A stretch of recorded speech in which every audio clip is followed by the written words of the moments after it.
Iya, sambil menunggu yang lain, kita bisa mulai pelan-pelan ya.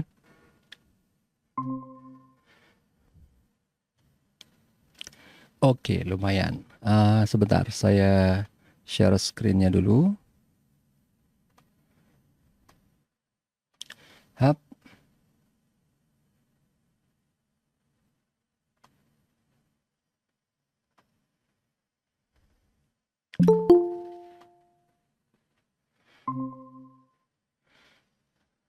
Oke, ya. Assalamualaikum warahmatullahi wabarakatuh. Selamat siang, salam sejahtera untuk kita semua.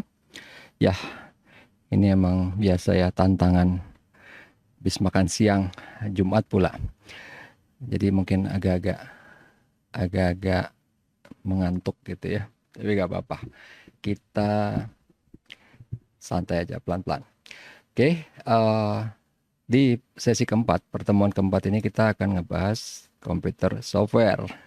Jadi yang kemarin kan hardware ya. Hardware aja mungkin udah pusing nih kan. Sekarang ini yang software. Nah, tapi ini pertama kita lihat aja dulu secara garis besar. Kalau software, mungkin kita udah sempat tahu sedikit gitu kan. Software ya ada aplikasi, ada sistem. Sistem itu yang namanya mungkin secara awam kita bilangnya OS gitu ya. Walaupun di dalam situ ada banyak, ada manajemen program, ada sistem development, ada apa gitu. Kalau yang aplikasi ada yang general purpose sama spesifik. Nanti kita bahas detailnya. Tenang aja. Ini kelihatannya rumit kan, tapi emang sebenarnya bukan rumit. Ini cuman banyak aja anak-anaknya gitu loh. Tapi nggak rumit. Oh ini kesini, ini kesana, ini nggak. Cuman emang banyak aja gitu anak-anaknya gitu biasa. Jadi ini cuman karena memang produk dari si software itu emang banyak gitu. Sama kurang lebih banyaknya sama si hardware kemarin gitu ya. Nah, kemudian jadi kalau untuk si aplikasi itu ada yang emang untuk umum ya general purpose atau yang custom. Jadi kalau yang umum tuh yang kita kenal tuh Word, PowerPoint, Excel gitu kan. Itu general purpose dibikin massal gitu ya. Kalau yang custom itu emang untuk yang kebutuhannya khusus. Jadi sebentar ya contohnya tuh kalau custom saya punya nggak ya di sini. Jadi kalau custom mungkin bisa dibilang contohnya apa ya? Spotify enggak, ini enggak, ini enggak. Sebenarnya tuh kalau custom contoh tuh kayak Salesforce. Jadi biasanya itu aplikasi yang memang di perusahaan besar dia pakai. Jadi biasanya orang jual tuh dia kayak tukang jahit. Dia nggak ngejual baju jadi, tapi dia ngejual bahan. Bapak mau yang kayak gimana gitu. Jadi makanya kalau kita orang awam nggak mungkin punya contohnya. Jadi sebenarnya saya ada ya TI Plus, cuman kayaknya kepanjangan kalau dipasang di sini. Jadi itu yang biasa dipakai kalau udah di kantor gitu ya, aplikasi khusus gitu yang biasanya entah itu CRM atau itu mungkin untuk dokumen manajemen atau apa gitu. Nah, kemudian apalagi ini tadi kan kalau kita lihat ada yang namanya general purpose gitu ya. General purpose itu sebenarnya itu mirip dengan commercial off the shelf. Jadi yang emang buat umum gitu kan, buat khalayak ramai. Jadi biasanya dia memang apa? Ditujukan buat orang banyak gitu. Ditujukan buat pengguna umum, bukan buat pengguna yang khusus kayak sebenarnya kayak tadi Word itu kan emang buat pengguna umum. Tapi misalnya nih ada yang lain yang agak khusus tapi masih dijual massal kurang lebih contohnya misalnya kayak misalnya gini nih. Ini kan ada aplikasi yang namanya DroidCam kayak gini ya. Ini DroidCam kan nggak semua orang pakai atau nggak semua orang tahu gitu kan. Tapi ini bisa dibilang tetap apa aplikasi yang bebas yang umum nggak custom gitu nggak jadi bukan orang mau pakai terus kemudian di custom sesuai kebutuhan dia itu enggak. Ntar ya coba kita lihat soalnya saya WhatsAppnya taruhnya di sini ada apa nih buset apa lagi ini makin lama makin tiap hari makin banyak nggak jelas ini WA. Oke balik lagi kita ke sini. Jadi tadi commercial off the shelf. Tadi si ini sebenarnya kurang lebih mirip sama yang general purpose. Jadi kalau misalnya yang commercial off the shelf itu dia lebih kepada lebih banyak yang make gitu kan. Kalau ini kan Word sama Excel misalnya yang make ya cuma orang kantoran gitu kan. Tapi kalau di COTS ini yang commercial off the shelf ini kemungkinan yang makainya lebih banyak. Kan kalau general purpose itu dia benar-benar untuk satu hal spesifik, Word cuma buat ngetik gitu kan. Jadi kalau yang si Codes ini lebih yang kayak tadi gitu kan, pokoknya buat kamera, buat semua orang siapapun yang mau pakai kamera. Jadi bisa jadi dia pengguna Word atau enggak gitu kan. Oke, kemudian ada lagi yang namanya open source. Jadi yang membedakan si open source sama yang lain itu masalah, kalau mau yang gampang buat kita ya, masalah bayar apa enggak aja. Open source itu gratis gitu. Cuman gini, semua itu ada untung ruginya. Jadi yang gratis biasanya makainya rumit, walaupun nggak semua. Karena ada nih yang gratis kayak contohnya kayak OBS yang saya pakai sekarang ini, Open Broadcast Software nih kayak gini ya. Ini kan saya pakai ini gratis nih. Cuman ini open source tapi kualitasnya bagus gitu, walaupun nggak semua kayak gitu. Ada lagi kayak Handbrake atau apa yang buat convert video gitu ya, itu sama, itu open source juga. Cuman kalau misalnya kalian dengar open source Linux gitu kan, itu makanya rumit, walaupun orang bilang gampang, waktu pas keadaan umum. Ntar tiba-tiba kalian mau nginstal apa itu biasanya orang jadi kaget lah gitu ya. Jadi agak-agak kaget. Karena memang dukungan dari si produsennya nggak ada, orang nggak ada produsen, orang ini kan bikinan gotong royong gitu kan. Nah itu dia tadi. Kalau untuk si open source ini ya. Kemudian, tadi saya mau bilang, ini karena online, jadi ini juga saya rekam nanti saya upload ke YouTube karena itu memang lebih efisien ya, upload ke YouTube. Jadi kalian tinggal kalau misalnya mau ditonton lagi atau apa, nanti tinggal klik linknya dan videonya biasa gitu, nggak usah pakai aplikasi aneh-aneh, tinggal lihat YouTube pakai browser atau pakai aplikasi di Android gitu kan, gampang. Nah kemudian ini function specific application ini dia benar-benar biasanya ya. Kan Pak, yang tadi kan DroidCam juga spesifik. Nah, bedanya gini. Kalau dia ngomongin function spesifik itu biasanya yang gede-gede, yang benar-benar contoh nih ya, buat CRM, buat enterprise resource planning. Jadi ERP ini contoh yang paling gampang untuk yang ERP itu biasanya software namanya SAP. Yang bikin mengerikan kalau SAP itu manualnya aja nggak ada. Kita cari di internet. Kalaupun ada bahasa Jerman, karena SAP itu bahasa Jerman dan ilmunya tuh mahal. Orang yang bisa SAP itu gajinya paling kecil kalau dulu 20, mungkin sekarang 30-40 juta. Karena emang mahal banget SAP itu. Karena sebenarnya ya, saya udah pernah pakai dan itu nggak rumit sih. Maksudnya dibanding yang biasa, emang iya dia agak rumit dibanding yang biasa. Tapi sebenarnya untuk mempelajarinya kasarnya gini deh, nggak serumit Photoshop gitu loh. Photoshop pasti lebih rumit. Dia mungkin karena kelihatannya aja ngeri gitu, karena nggak berbentuk grafis gitu ya, bentuknya masih jadul. Ini juga ada supply chain management, web enabled electronic commerce. Nah ini contoh yang paling gampang ya. Kalian lihat Shopee, Tokopedia itu kan aplikasi buat kita pengguna kan.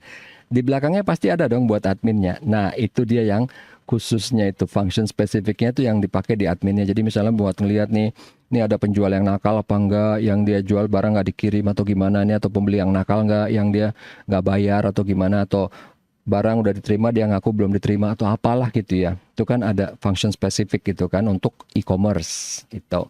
Oke. Lumayan udah 17 orang, cepet juga. Lanjut.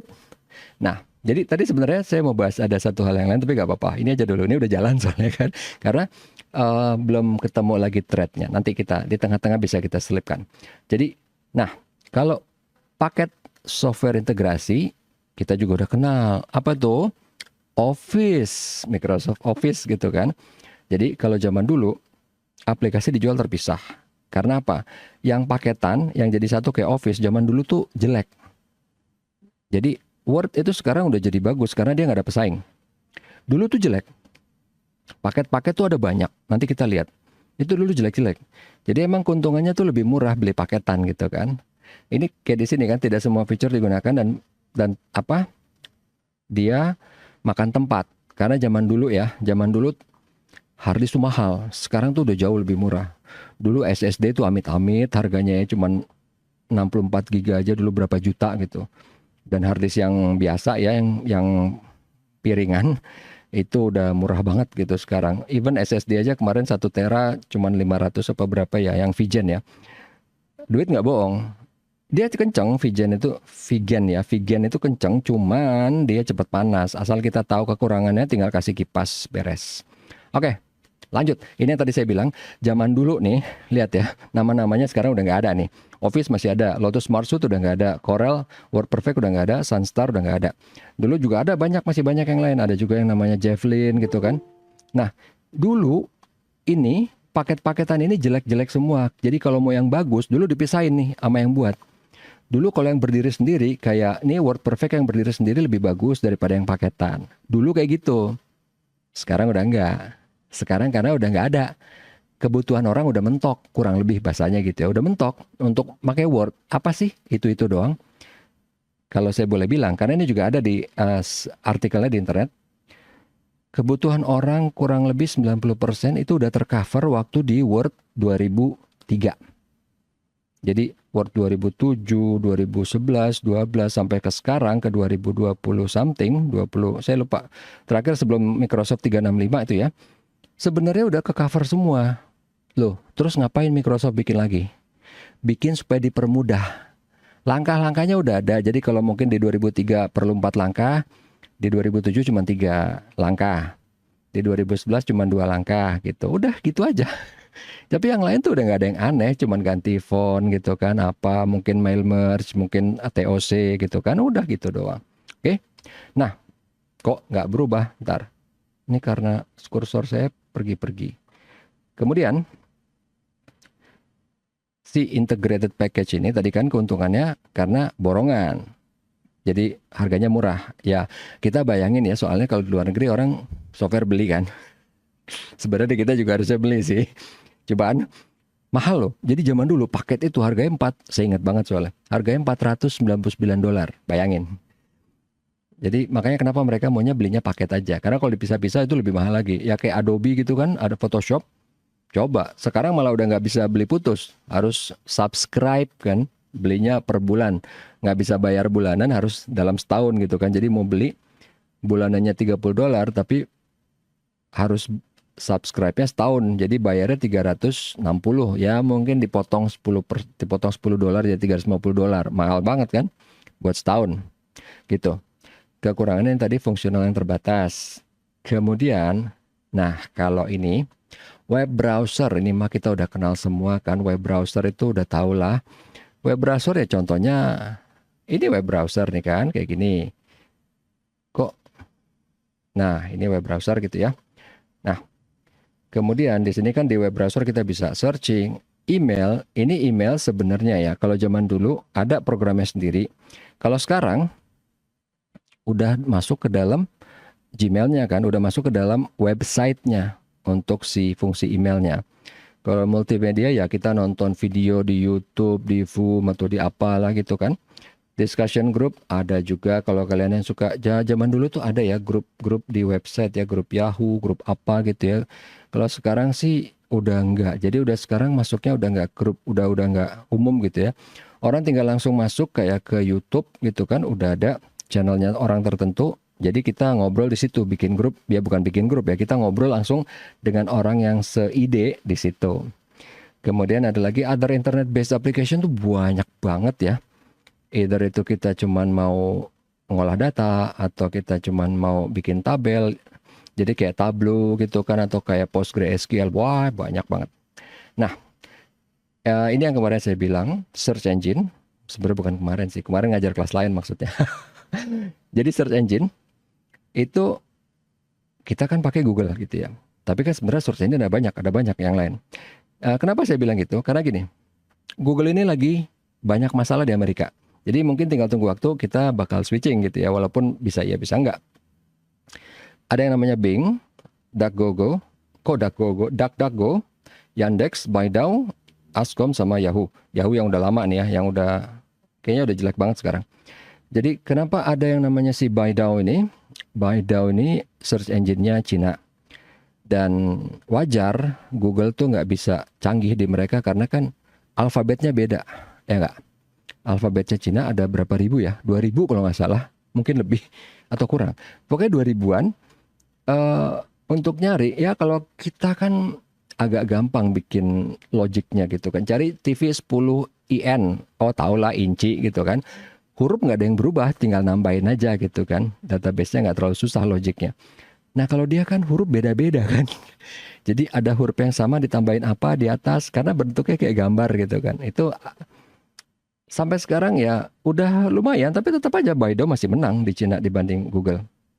Gitu. Sama kayak di Jepang. Jepang juga, walaupun kalau di Jepang itu mereka tipikalnya beda sama yang lain. Mereka walaupun canggih, tapi mereka itu sama komputer itu agak lambat. Ya, mungkin kalian kaget dengarnya, mungkin ada yang nggak percaya, tapi memang kayak gitu.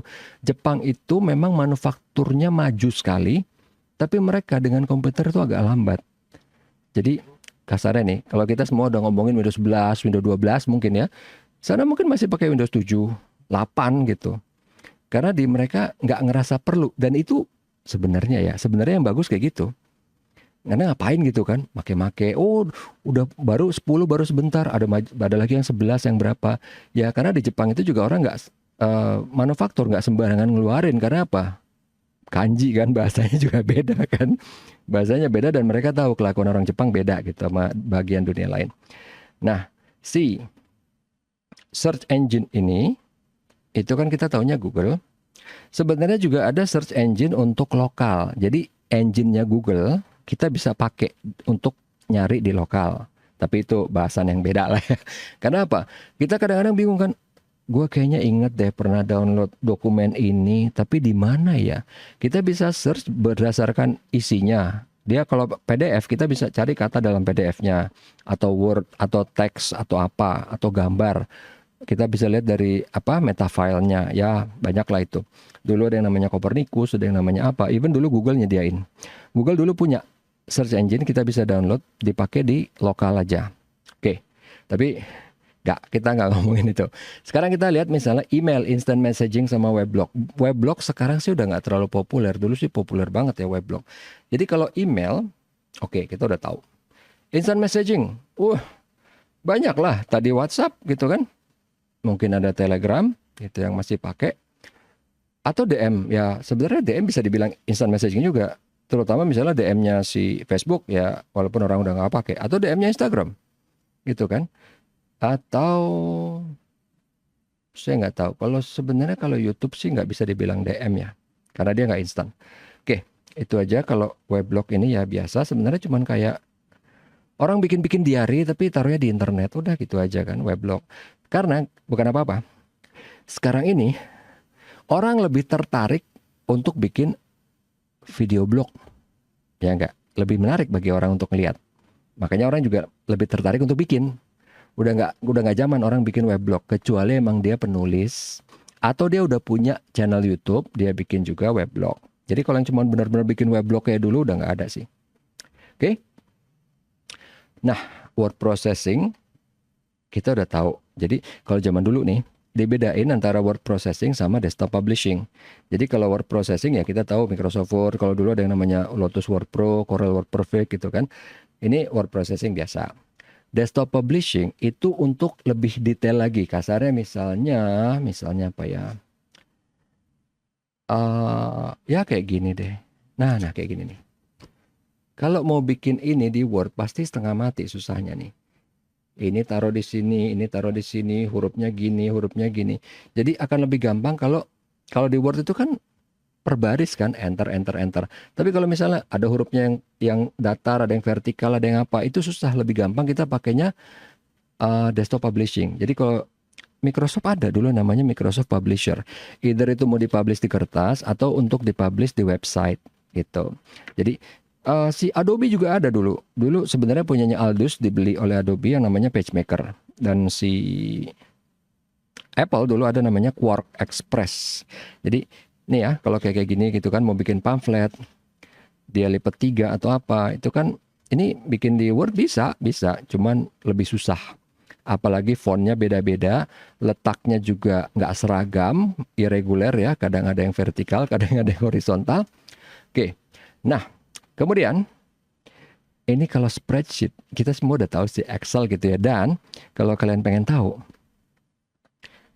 komputer pertama kali, PC itu pertama kali jadi hebat, jadi banyak dicari orang gara-gara Excelnya.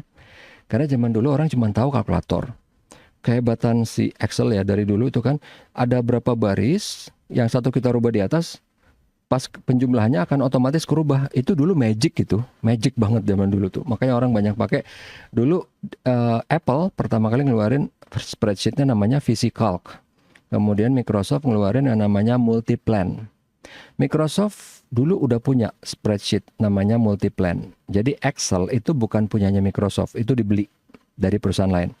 Dulu punyanya Microsoft tuh Multiplan dan itu jelek. Jelek banget.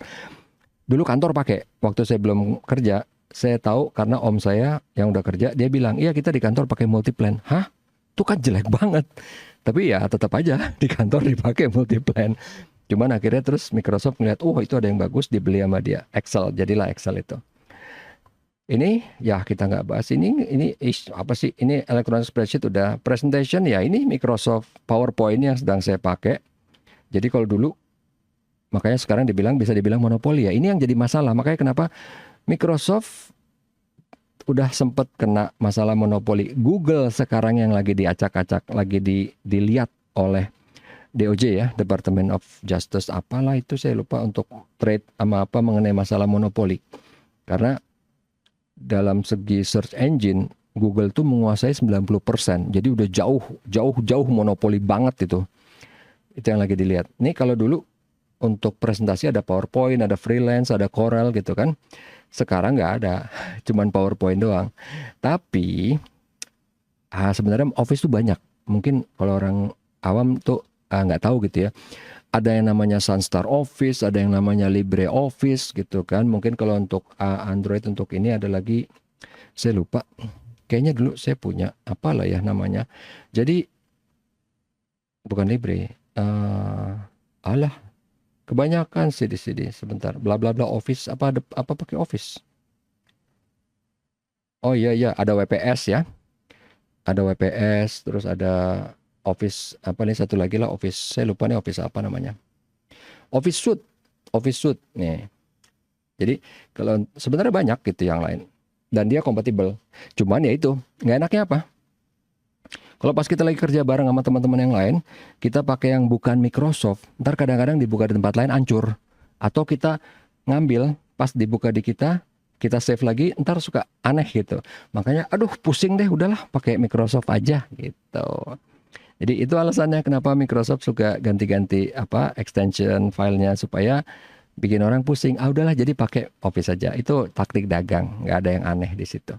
Kemudian, nah kalau ini sebenarnya Personal Information Manager kalau dulu sih banyak ya. Sekarang udah enggak. Masalah apa nih? Masalah monopoli juga. Orang pakai apa sih yang paling gampang? Google Calendar lah. Yang udah ada gitu kan, udah built-in di mana-mana, pakai Google Calendar. Jadi dulu sempat pakai Outlook. Kalau ntar kalian kerja, mungkin pakainya Outlook gitu ya. Karena Lotus Organizer udah hampir nggak pernah ada yang pakai sih. Seumur-umur saya kerja, baru sekali saya pakai. Itu pun pasti di perusahaan-perusahaan kayak IBM atau apa gitu.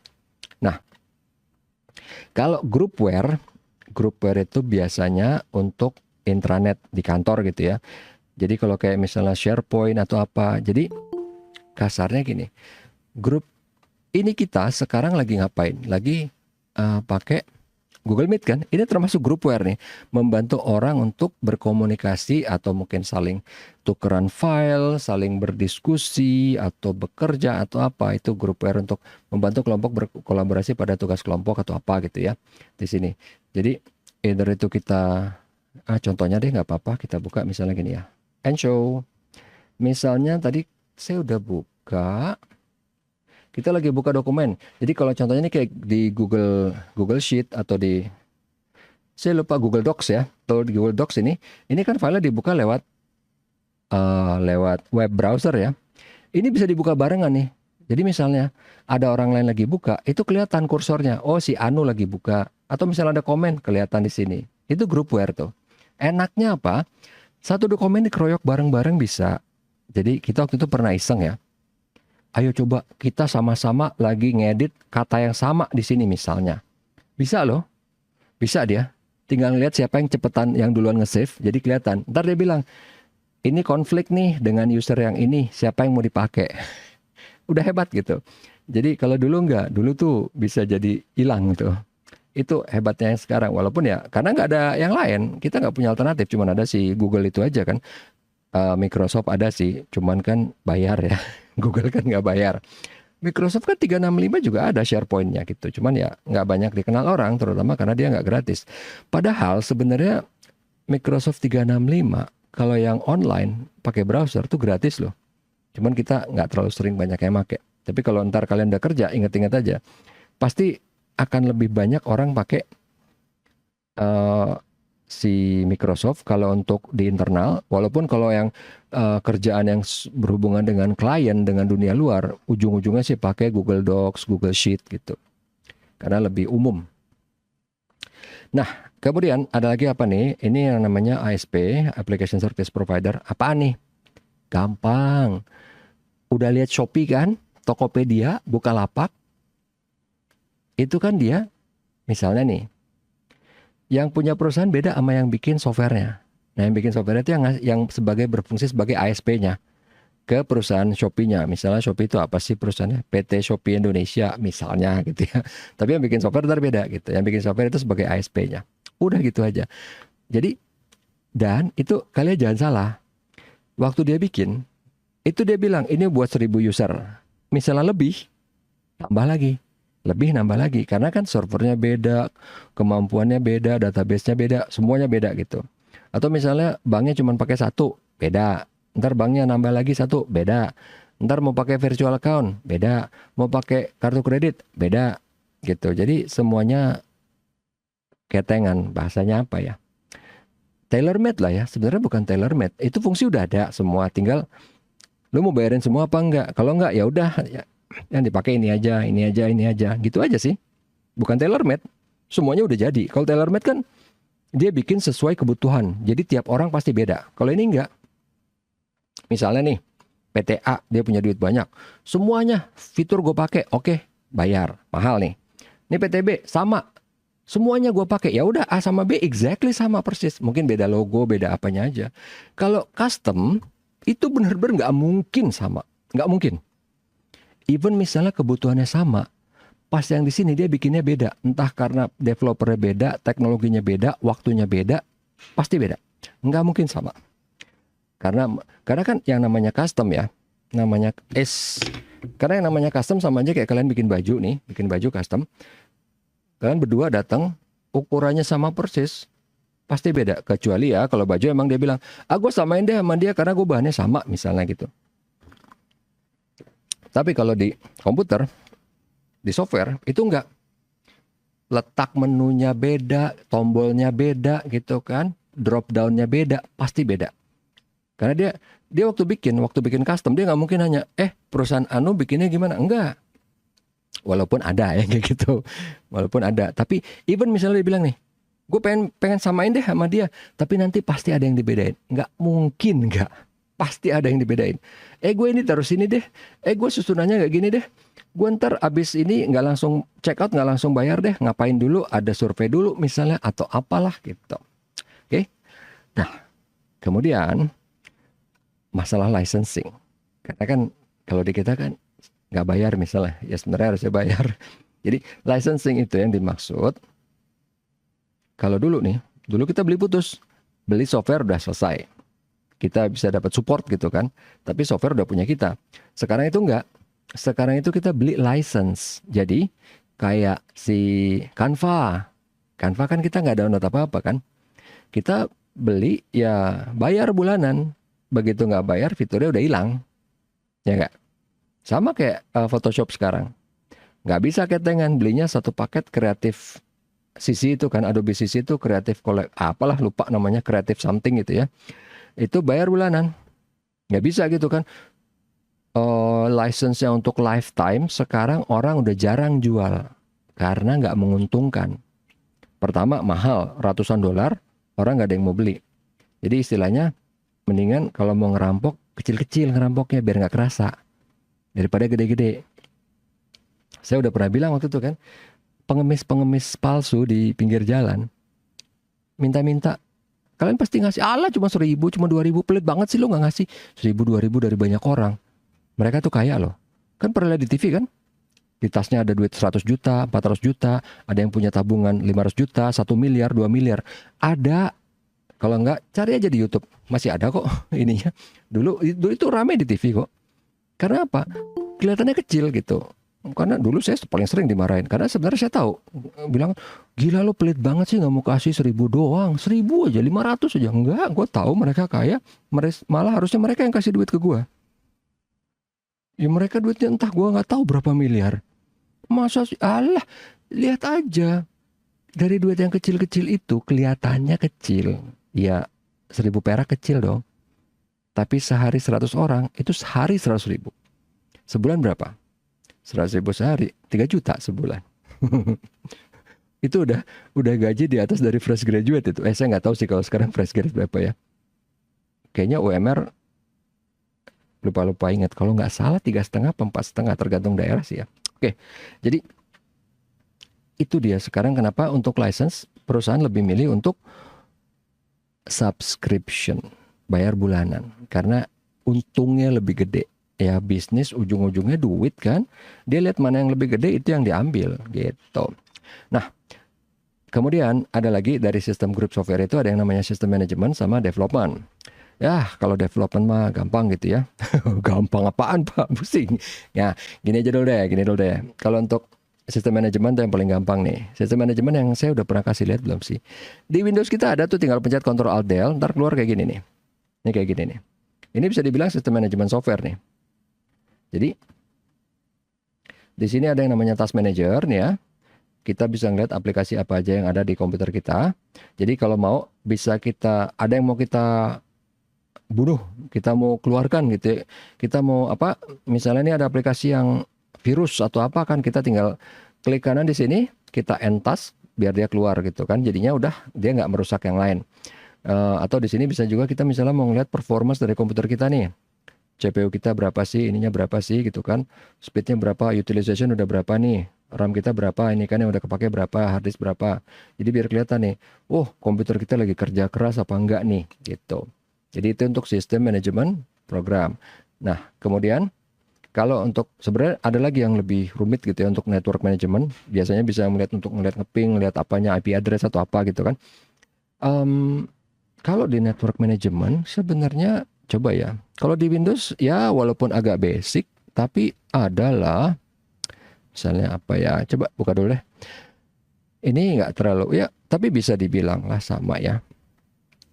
Jadi misalnya gini nih, ya anggaplah ini kan konsolnya cuma punya lokal ya. Buat lokal mungkin ini udah cukup lah kan. Kalau buat yang kantoran pasti ada banyak nih kan titik-titiknya. Kalau ini kan saya cuman karena ada virtual, ada Ethernet, ada apa, Bluetooth segala macam. Cuman dilihat di sini yang berhubungan dengan jaringan apa aja. Mungkin ada yang mati atau ada yang kita mau matiin. Ini kan lagi enable. Misalnya kita mau disable gitu kan bisa. Atau mau ngeliat statusnya deh di sini.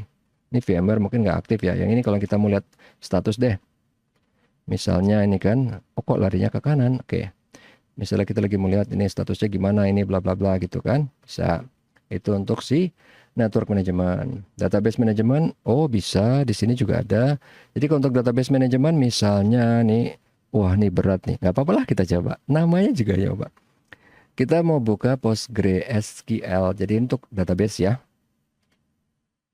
Karena kalau untuk database sama sistem utility sih banyak. Tapi kalau zaman sekarang sistem utility sudah hampir nggak ada. Kenapa? Karena semua ditangani oleh OS-nya si Windows. Kalau zaman dulu ada yang namanya Norton Utilities, ada yang namanya PC Tools, atau apa gitu ya. Sekarang udah nggak.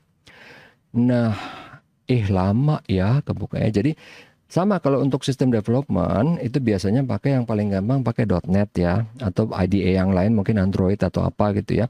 Sebenarnya masih banyak sih yang lain. Cuman sekarang yang lebih banyak dipakai karena emang gratis gitu ya untuk Python terutama biasanya pakai Google Colab ya, atau mungkin ada IDE yang lain cuman nggak terlalu banyak karena dipakai orang karena nggak gratis ya. Kalau Google Colab gratis. Nah ini contohnya untuk si database management system ya, PostgreSQL. Ya ini kelihatannya doang rumit, tapi sebenarnya nggak terlalu sih. Ya maksudnya orang mungkin pertama kali ngeliat ya karena nggak biasa aja gitu kan. Misalnya kita lagi buka sini, kita mau pakai query tool, kita mau nge-query apa di sini gitu kan. Kita pilih tabelnya sih. Ini tabel ada banyak nih kan. Kita pilih tabel misalnya tabel yang aktor, kita lagi mau lihat daftar dari si tabel si aktor itu ada apa aja gitu kan. Hap. Nah, keluarlah di sini kan ini siapa aja gitu. Oke. Ini sih database management system. Udah tutup lagi. Cuman buat ngeliatin itu doang. Jadi kalau untuk Google apa untuk yang development coba ya, saya bisa nggak buka di sini. Ini apa sih? Eh, oh, nggak bisa. Jadi nggak bisa di situ. Nggak apa-apa, nggak apa-apa. Kita ganti, kita ganti. Kita buka di sini. Karena kalau saya nggak salah, saya punya lah, udah kelamaan nggak dibuka. Nggak apa-apa lah. Ini dia Google Colab. Jadi sebenarnya ini bisa dibilang IDE juga, walaupun ini nggak terlalu IDE banget ya. Ih, kok kan udah pakai user gua. Alah, sudahlah. Coba-coba. Harusnya sih langsung kebuka ya, karena kan udah nempel ke ini ya single sign on-nya si Google kan. Ah, ya udah, ini betul. Jadi misalnya kita mau buka di sini Python gitu ya. IDE, Integrated Development Environment, itu kan bisa ngelihat, bikin program, ngelihat, ngedebug kalau misalnya ada apa-apa gitu kan. Bisa bahkan kalau zaman sekarang, ya ini waktu saya ngajar gitu ya. Jadi enaknya pas di sini kita lagi ngelihat, ini kita bisa langsung, misalnya di sini apalagi ada AI sekarang ya. Coba jelasin dong, ini fungsinya apa aja nih, ada ChatGPT di sini ya. Jelasin dong fungsinya apa aja, ini apa aja, gimana gitu ya. Oke, jadi ini cuman untuk ngasih contoh aja gitu ya. Pas, wow Bapak, kok ini bahan materi ngajar? Iya nggak apa-apa, ini soalnya ini juga nggak terlalu rumit kok. Maksudnya buat Python gitu ya. Mungkin kalau kalian yang baru ngeliat kan, apaan nih Pak? Jadi kalau ntar kalian udah belajar dikit juga, ini cuman begini doang. Ini kok nggak terlalu rumit ini kok. Oke, tapi buat IDE. Kemudian berikutnya. Nah, ini cuman mau ngasih lihat gini nih. Pertama, ini hardware kan. Ini OS-nya, sistem software. Kemudian ini aplikasi. Jadi kan kita punya hardware nih, CPU, punya komputer. Kita install OS-nya Windows kan. Di Windows kita install Office. Ya kan, berarti kita install si OS-nya itu yang langsung berhubungan dengan hardware. Kemudian si Office-nya berhubungannya ke OS. Office nggak bisa. Jadi kalau kita nggak ada OS, kita mau langsung install Office nggak bisa, ya Kak? Nah, di sini baru end user. Either kita inputnya pakai keyboard, pakai mouse, pakai mic gitu kan. Kok bisa? Oh iya bisa, udah pernah nyoba belum? Google apa? Google lagi. Microsoft Copilot. Kalau nggak salah, iya ya Copilot namanya. Bisa kalau mau iseng coba gitu kan. Open Excel bisa. Cuman gitu-gitu doang sih. Ya maksudnya ngetik juga bisa. Cuman karena kita belum kebiasa gitu ya. Ngetik kediktein gitu kayaknya aneh gitu kalau pakai mic. Oke. Kemudian si OS ini, sekarang kita ngomongin OS nih. Wow. Nih mungkin udah jamnya ngantuk. Ini yang diomongin dari tadi gue nggak ada yang ngerti nih semua. Tapi memang ya habis bahan ini bahan dari textbook ya kayak gini.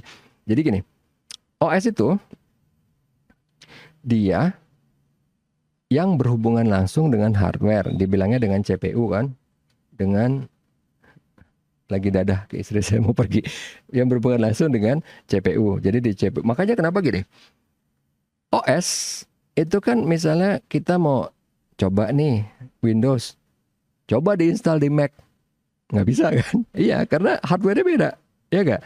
Atau OS X gitu kan, Leopard, ya sekarang bukan Leopard, saya lupa sekarang apalah gitu, udah banyak kan.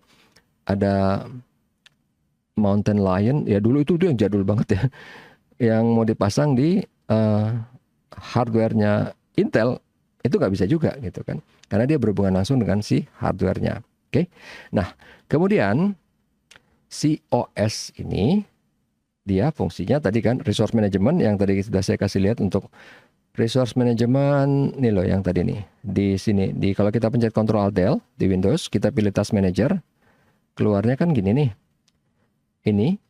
Ini kan resource management nih. Kita CPU kita udah kepake berapa persen, memori berapa persen, hard disk berapa persen, network berapa persen. Kemudian ada juga task management, ini task manager yang ini nih. Ini kan ada proses apa aja yang lagi jalan di komputer gitu kan. Itu. Nah, kemudian ada lagi yang namanya file management. Ini mungkin pasti kalian udah sering pakai lah. Explorer ya kan. Ini di Explorer. Nah, kemudian ada utilities lain, ya banyak sebenarnya kan. Di sini kalau kalian lihat yang saya pakai, ini coba misalnya saya end show. Lihat aja nih dari bawah banyak nih kan. Adalah Windows Commander Total Commander, ini Handbrake, ada Camtasia, terus ini saya lupa ini apa, Wondershare kalau nggak salah. Ini apa, Chrome ya, Chrome udah tahu. Ini kan biasa Audacity gitu kan, ini untuk apa, Irion, OBS, Zoom, ini Tableau, ini Microsoft, saya lupa nih. Pokoknya yang sama saya kayak Tableau deh nih. Bikin grafik untuk visualisasi data juga. Power BI, nah, itu dia namanya Power BI. Ini Opera, ini tadi apa sih, PostgreSQL, ini Telegram. Ini buat pesan Yakult. Ada kan utilities juga itu. Oke. Nah, kemudian apa lagi? Jadi dari sini si OS ini yang kita tahu kan pakainya graphical user interface ya. Ini kan pakai menu. Jadi bisa berbentuk GUI yang sekarang ini yang kita tahu nih kan. Ini kan berbentuk grafik gitu kan, tinggal kita pilih menunya. Atau ada lagi yang berbentuk menu yang kayak tadi, misalnya di sini kalau yang berbentuk menu tuh ini nih. Ini kan file, home gitu kan, terus insert, draw. Nah, ada lagi di sini yang berbentuk, mungkin kalian belum pernah atau jarang lihat, yang berbentuk ini command. Kayak gimana? Kayak gini contohnya nih. Zaman dulu kita komputer kayak gini. Jadi misalnya kita sekarang lagi di drive C, kita misalnya mau ke drive D. Oke, di drive D kita mau lihat isinya apa aja. Oke, ada ini drive D gitu kan. Misalnya kita ke drive E apa sih? E. Kalau E saya lupa isinya apa ini ya. E itu isinya ada Android, Journal. Oke, ada misalnya ini deh movies gitu kan. Kita mau lihat isinya movies apa gitu kan. Oke, ada ini. Kita bisa langsung masuk misalnya ke mana, ke movies yang apa. Tapi memang di sini susahnya apa? Karena kan kalau kita mau ke movies, mau masuk, kita mau nulis semua direktorinya ini kan capek kan, PR gitu kan. Makanya kenapa kita pakainya berbentuk GUI kalau sekarang. Tapi kalau kita lagi di Linux atau kita lagi di mana, kita pasti akan pakai ini, terutama kalau misalnya kita lagi mau sudo apa gitu ya, lagi mau install. Jadi kalau di Linux, kenapa orang lebih pakai keyboard ini? Karena jauh lebih cepat. Bagi yang udah biasa ya, lebih enak itu ngetik, lebih cepat. Sama aja kayak yang waktu itu saya praktekin kalau kita pakai Excel, kalau emang kita udah biasa, kita pasti lebih cepat pakai keyboard. Sama kayak tadi waktu kita di PostgreSQL, kita lagi ngetik, mau bikin query, itu pasti jauh lebih cepat untuk ngetik. Oke. Balik lagi ke sini, ada GUI, ada apa. Kemudian coba berikutnya. Nah, kalau file management, nggak ada yang aneh lah di sini kan. Kita lagi mau ngopi, ngapus, ngeliat file, mau buka dokumen atau apa gitu kan, bikin directory, itu nggak ada masalah. Task management yang tadi kan, lagi buka ada query apa, jadi misalnya, ini ada, kok di task management ada, misalnya komputer kita hang. Bisa nggak nih buka task manager? Kalau bisa, lihat nih, apa yang kira-kira bikin hang. Biasanya yang program gede gitu kan, coba di end task. Biasanya bisa tuh, entas udah nggak hang lagi. Kurang lebih kayak gitu. Bukan berarti semua yang hang bisa kelar urusannya dengan Ctrl Alt Del. Cuman sering kali itu bisa dengan di entas, terutama di Windows 10 ke atas. Kalau zamannya Windows di bawah XP itu masih nggak stabil. Jadi kalau udah XP ke atas itu udah jauh lebih stabil. Jadi untuk apa? Kita ngelihat ada si komputer ini lagi ngelakuin tugas apa aja sih? Yang tadi task manager udah banyak banget gitu kan. Oke. Nah, sekarang kita mau ngelihat nih, OS itu ada banyak. Oh, kita tahu ada Android kan, ada iOS. Tapi kalau untuk yang desktop, itu yang kita tahu nih kan, Windows versi 11, 10. Ini kan sebenarnya 81, 9 nggak pernah ada kan, bilangnya 81, 8, 7. Nah, ini beda lagi sendiri. Sebenarnya sejak dari 7 ke atas, dari XP itu pakainya pakai Windows NT, New Technology.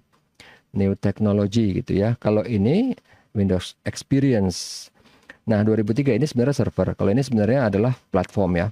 Ini server, ini Millennium Edition 98, 95, 3. Jadi dulu ini sebenarnya namanya emang Windows tuh agak-agak bikin bingung ya. Tapi kalau pas kita ngeliat versinya, ini versi 3, ini versi 4, ini sama masih 4. Jadi kan ini 3, ini 4, ini juga 4. Ini cuma beda dikit ya. Walaupun sebenarnya kestabilannya beda jauh. 98 ini jauh lebih stabil nih. 95 ini hancur banget nih. Kemudian ME, ini kan versi 3, ini 4. ME ini versi 4. Tapi masih lebih stabil 98 daripada ME. Habis ME versi 4 baru ke XP, ini versi 5. Ini versi 6. XP ini versi 6, kemudian Vista. Vista versi 6. Baru 7, 8, 9, 10, 11. Bingung ya? Nggak sih, ini karena saya emang doyan aja ngikutin. Jadi lihat, nah kemudian Unix. Unix itu yang mungkin agak aneh, karena gini. Nenek moyang dari semua OS itu sebenarnya Unix. OS X Apple itu dari Darwin dari Unix. Linux dari Xenix, Linux dari Unix juga. Windows awalnya pas di Windows 1 itu masih pakai DOS. DOS itu dari CPM. DOS itu dari CPM 86, CPM 86 dari CPM, CPM dari Unix. Sama, semua itu asalnya dari Unix. Nah, tapi Unix itu zaman dulu yang tadi saya bilang, bentuknya itu kayak gini. Kayak gini, kita ngetik perintah. Gitu, kita ngetik perintah. Jadi kita misalnya lagi pengen ngelihat di sini, oh itu ada file apa sih, inactive.txt, kita mau lihat isinya kayak gini nih, di type. Oh, isinya kayak gitu. Atau misalnya kita mau edit inactive.txt. Oh, udah nggak ada editor di sini. Oke lah, kita nggak usah edit. Kalau misalnya kita mau echo off, kita mau ilangin, mau ngelihat di sini komennya, kita CLS. Oke, kita udah nggak mau pakai, kita exit. Tara, dah. Gitu doang. Tapi zaman dulu memang ya memang masih ketik-ketik dan lebih cepet sih. Jadi nanti kalian inget-inget aja ya. Kalau pas udah jago query SQL pasti ngetik. Pas udah jago di Linux pasti ngetik gitu. Excel, ntar kalau udah jago tunggu berapa ya? 2, 3, 4 tahun udah sering tiap hari pakai Excel. Pasti nggak pakai mouse. Pasti pakai keyboard. Oke. Nah, si Linux ini, jadi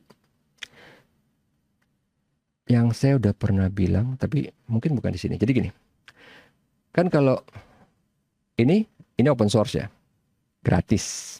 Kalau ini enggak nih, ini bayar kan, karena dia pakainya Darwin. Sebenarnya gak ada hubungan sih Darwin bayar apa enggak, cuman dia pakainya Darwin.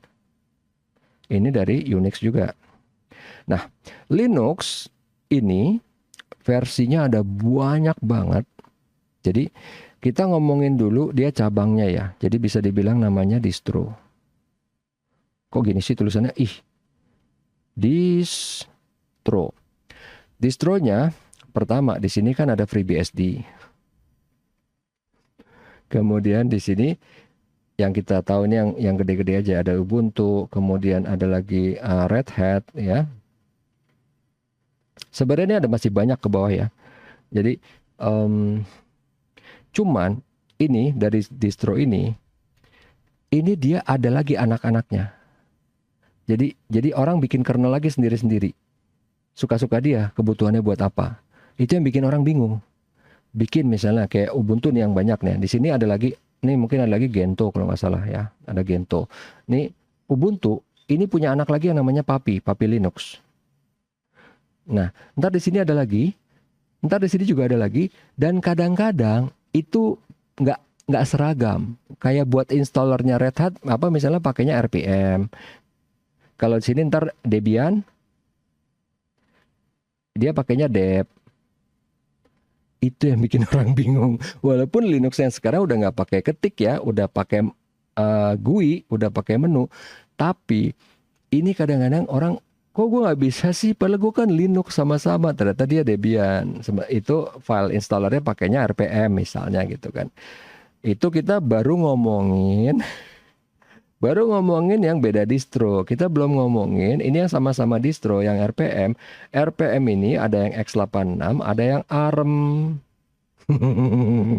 X86 nih yang di desktop kita nih ya, yang pakainya Intel i3, i5 itu apa, atau AMD itu X86.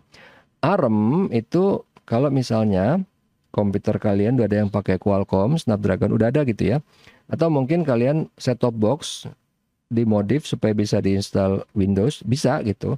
Tapi pas installer dia nggak bisa pakai yang X86 karena kan dia prosesornya bukan Intel kan, bukan AMD. Dia prosesornya misalnya apa? Either itu Snapdragon, either itu MediaTek, either itu yang paling sering buat STB ya itu aja ya. Saya lupa ini ada satu lagi deh 905X tuh apa ya namanya. Pokoknya ada nih yang sering banyak dipakai gitu ya. Atau kalau misalnya ada yang pakai Pi gitu ya. Kalau Pi kalau nggak salah pakai MediaTek sih. Oke. Kesian ya udah siang-siang ngantuk dikasih yang beginian pula. Apalagi ya cuman memang inilah dia materinya. Nah kemudian gini, kalau si Mac OS X ini bedanya apa? Bedanya sama Linux atau sama Windows. Jadi gini, sama Linux dulu deh. Kalau di Windows, kita mau ngapa-ngapain, mau install kan harus pakai, selama kita udah jadi admin, bisa. Tapi kalau di Linux, semua itu harus masukin password.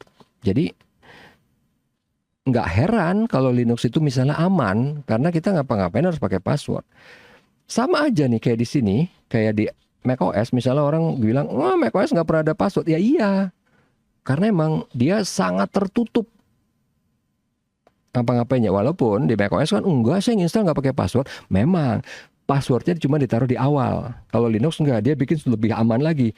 Even kita udah masuk sebagai admin, begitu kita mau install apa, kita mau sudo, kita mau ngapain, tetap masukin password lagi.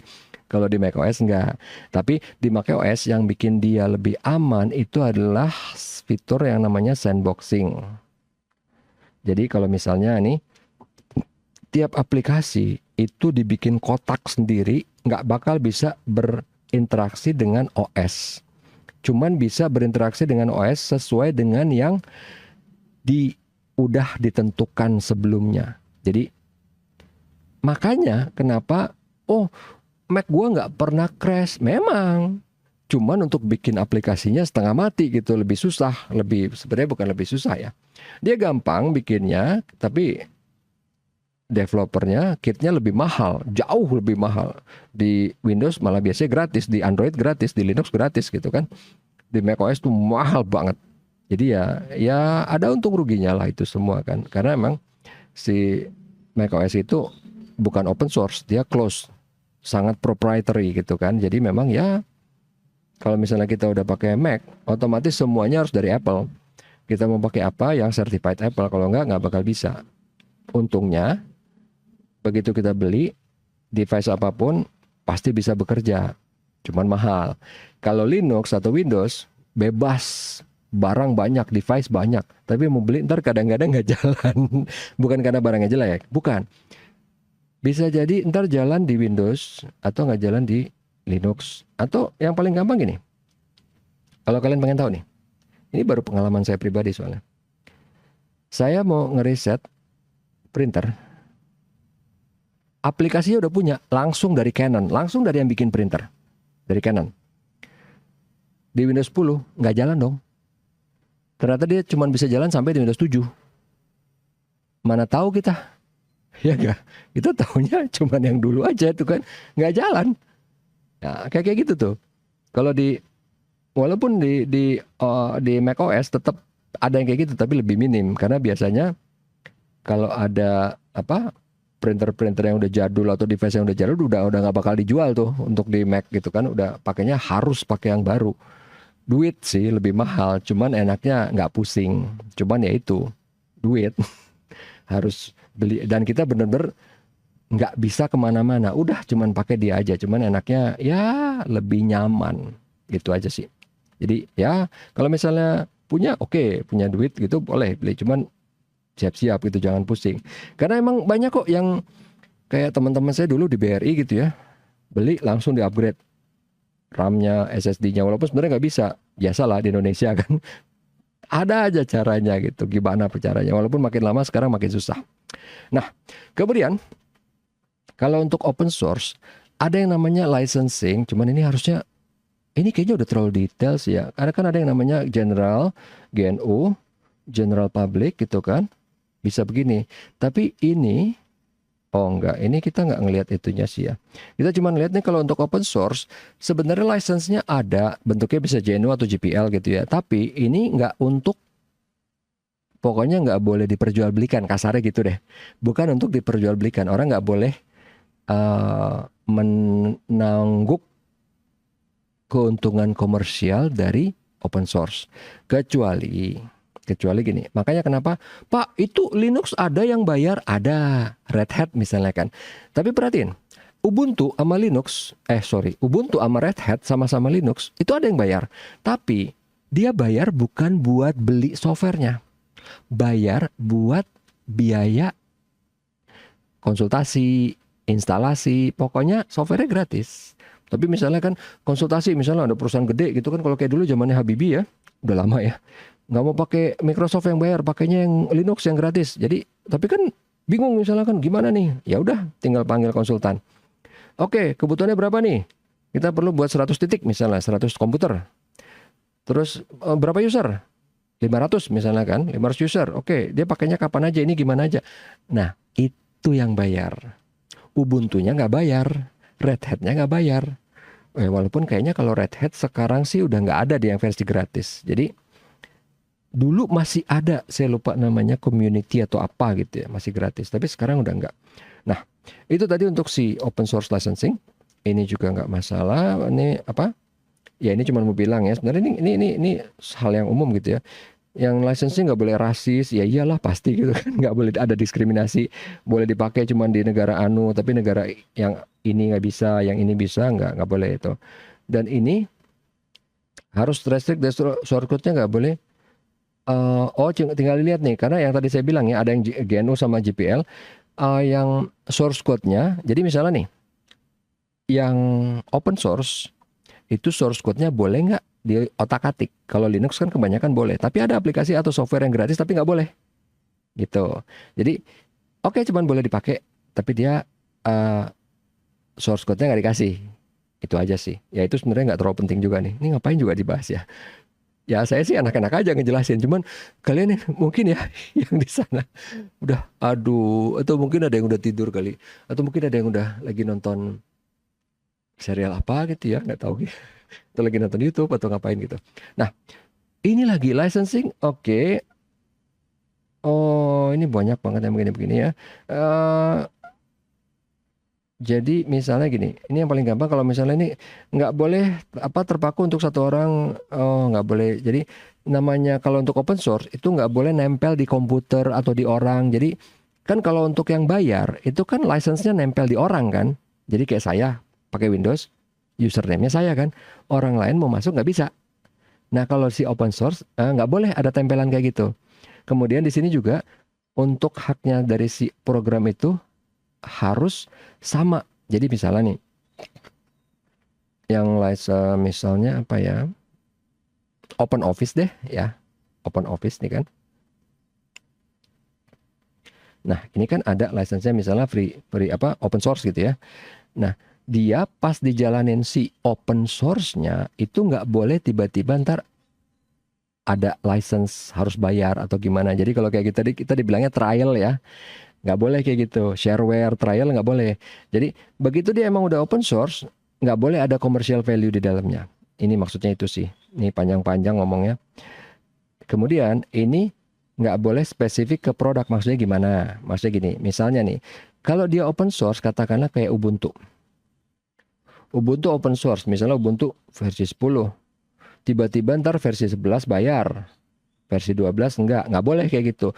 Sekalinya Ubuntu open source ya udah semuanya open source, mau versi berapa aja. Jadi nggak boleh spesifik. Kemudian ini nggak boleh contaminate other software. Oh, oke. Jadi di sini misalnya nih di Ubuntu, di dalamnya Ubuntu misalnya ini kan operating system nih.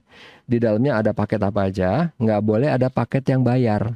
Jadi misalnya di dalamnya ada browser, tapi browsernya bayar, nggak boleh kayak gitu.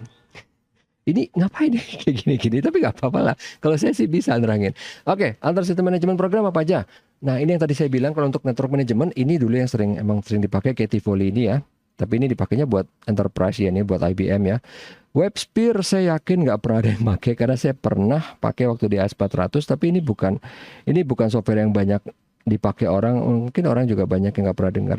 DB2 ini sama aja versi database untuk punyanya IBM. Jadi ini sebenarnya pakai SQL juga gitu. Jadi kebanyakan dipakai kalau untuk enterprise yang besar banget ya pakai ini. Tapi biasanya kalau yang bank atau apa pakainya Oracle. Lotus udah nggak ada, ini punya IBM, Rational Rose ya, OpenView ini kayaknya udah nggak terlalu sering dipakai. Dulu sempet bagus gitu ya, sekarang udah nggak. Ini BL WebLogic, oh ini buat sama ini kayaknya web server gitu ya. Exchange ini dulu buat email, tapi sekarang udah nggak banyak. Sekarang pakainya udah jarang gitu ya. Walaupun kalau saya nggak salah sih terakhir untuk Exchange server dia udah diintegrasi ke Windows servernya apa-apa gitu ya, saya lupa nih. Tapi ini udah saya jarang dengar nih. Nah, kalau ini masih banyak nih Visual Studio gitu ya. Coba bentar, ngomong-ngomong Visual Studio, bisa nggak buka di sini? Kayaknya berat nggak sih? Coba aja lah, namanya juga nyoba ya. Iya loh, beban dia berat sekali. Oke. Jadi contohnya kalau kayak untuk development tools, .NET atau Visual Studio kayak gini gitu ya. Jangan-jangan deh, terlalu beban. Dan saya kasih lihat, aduh tambah parah. Orang di sini udah ngomongin dari tadi hal yang teknikal gitu ya. Walaupun software. Tapi pokoknya di sini ada yang namanya Visual Studio untuk developing, untuk developer deh, untuk ngoding gitu. Oke.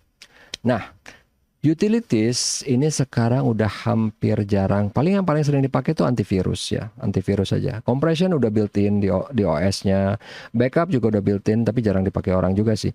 Performance tadi lewat itu ya, Ctrl Alt Del itu Task Manager. Security ini sebenarnya banyak dipakai kalau kita mau lihat di built-in di Windows sekarang udah semua ya. Built-in di Windows semua. Jadi kalau kita mulai di Windows itu namanya Administrative Tools. Nah, ini dia utilitiesnya di ini ya tadi ya. Di Windows kita mulai Security Monitor apanya nih? Kita bisa mau ngeliat Policy Editor, kita bisa mau ngeliat apa gitu kan. Ini dari Windows ya. Ada banyak di sini.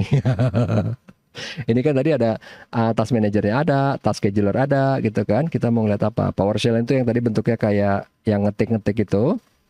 Ini kemudian ODBC kalau kita mau berhubungan sama database gitu kan. Ini untuk remote desktop, kita mau ngontrol komputer lain. Ini registry editor. Nah, ini yang asik nih sebenarnya. Tapi jangan ya. Kalian jangan ngotak-ngatik di sini ya. Ini saya cuma iseng aja mau ngasih lihat. Jadi ini adalah jeroannya Windows di sini.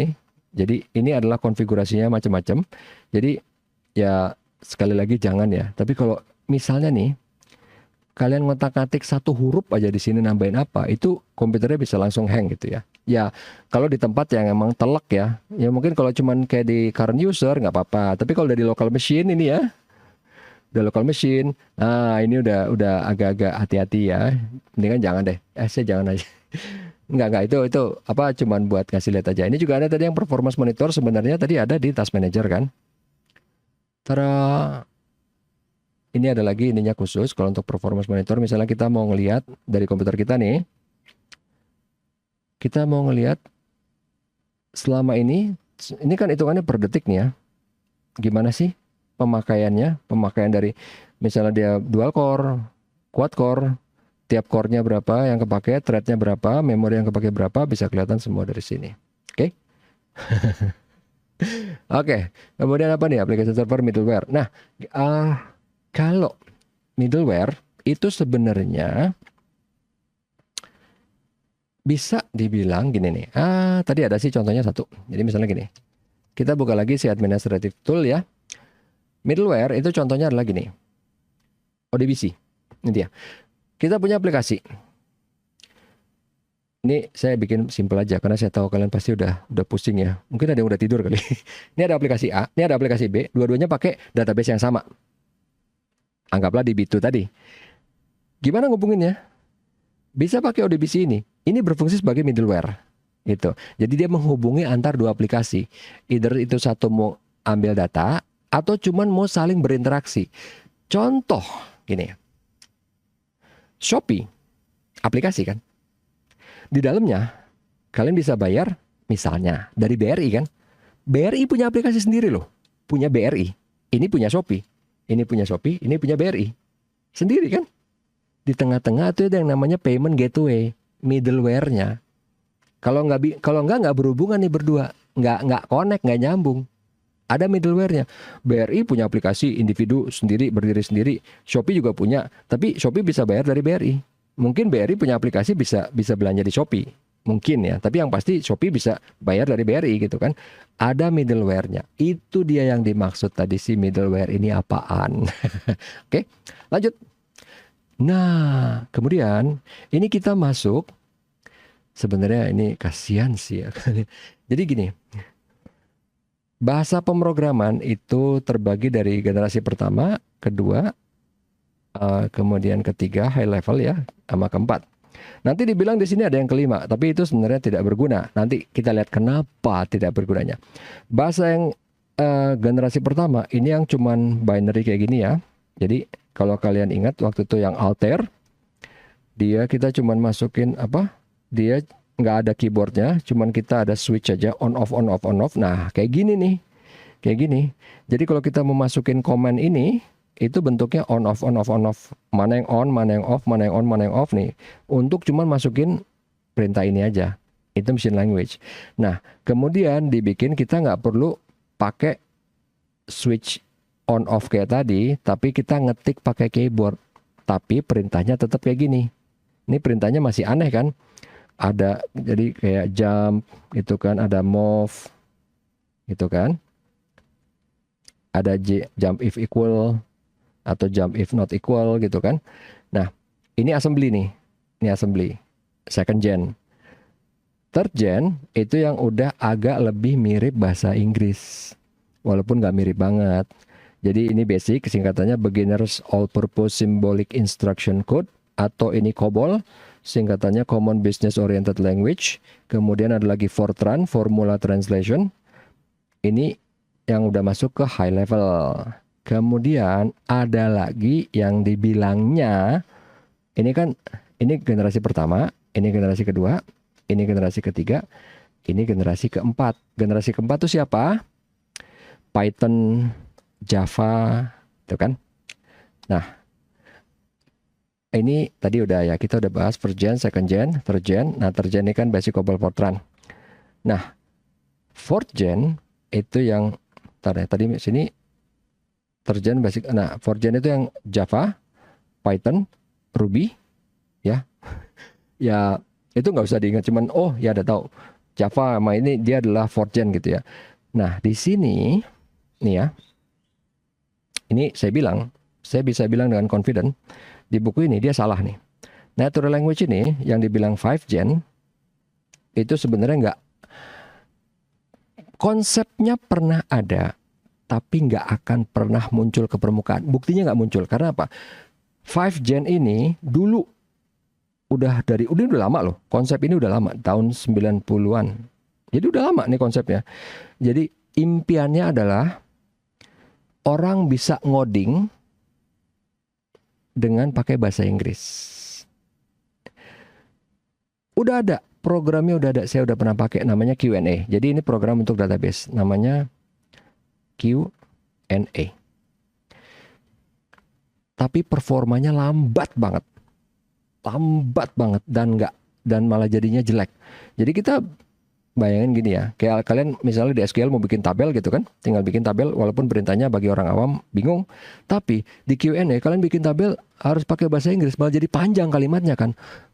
Please create table 3x4 ininya apa, malah jadi panjang gitu loh. Kalau kita ngomong malah ntar bisa ada salah-salah kata ya, lost in translation, malah jadi lebih rumit. Jadi 5th gen ini kenapa saya bilang dengan confidence nggak bakal ada, sekarang udah diganti nama siapa? LLM, Large Language Model, ChatGPT. Kalau kalian punya ChatGPT yang versi bayar, itu kita tinggal bilang, tolong bikinin program basis Java untuk ngapain misalnya, atau game atau apa, tinggal gitu bisa. Udah banyak di YouTube kok videonya. Jadi makanya natural language ini udah nggak kepake, udah digantikan sama si ChatGPT itu. Nah, kemudian apa itu yang namanya object oriented language? Jadi gini, ini sebenarnya penjelasannya saya nggak tahu nih, kalian bisa ngerti apa enggak? Karena di sini dia bilangnya ini adalah objeknya nih, current account bisa dibikin kita create function untuk withdraw, untuk print money, untuk print interest gitu ya. Jadi itu yang dibilang sebagai objek. Nah, di sini ini udah dipakai objek, dia nggak jelasin yang lainnya. Oke, jadi sebelum object oriented itu kan ada yang bukan, yang masih second gen gitu ya. Kalau object oriented itu tiap function sama variabel itu dianggap objek. Ini saya persimpel banget ya.